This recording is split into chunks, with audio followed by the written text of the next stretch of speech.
জাতীয় নাগরিক পার্টি এনসিপির দক্ষিণাঞ্চল মুখ্য সংগঠক হাসনাত আবদুল্লাহকে যুক্তরাজ্যের ঐতিহ্যবাহী অক্সফোর্ড ইউনিয়নের একটি প্যানেল জুলাই বিপ্লব নিয়ে আয়োজিত আলোচনায় বক্তা হিসেবে আমন্ত্রণ জানিয়েছেন। বাংলাদেশে সাম্প্রতিক রাজনৈতিক পরিবর্তন ও জুলাই বিপ্লব নিয়ে আয়োজিত এই আলোচনায় তিনি বক্তব্য রাখবেন।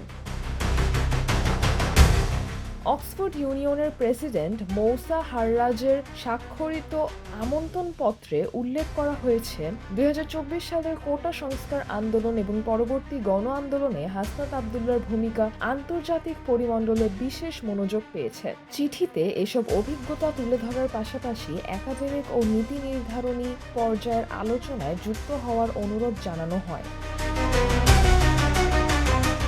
সফরকালে তিনি শুধু প্যানেল আলোচনায় নয়, বিভিন্ন একাডেমিক সেমিনার, নীতি সংলাপ এবং শিক্ষা বিষয়ক বৈঠকেও অংশ নেবেন বলে আমন্ত্রণপত্রে উল্লেখ করা হয়েছে। আরও বলা হয়েছে, তার যুক্তরাজ্য সফর হবে স্বল্পমেয়াদী, সম্পূর্ণ একাডেমিক ও আলোচনামূলক উদ্দেশ্যে এবং কর্মসূচি শেষে তিনি বাংলাদেশে ফিরে আসবেন।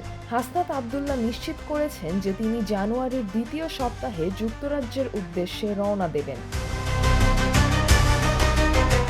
সিজরাতুল আভা, দৈনিক আওয়ার বাংলাদেশ।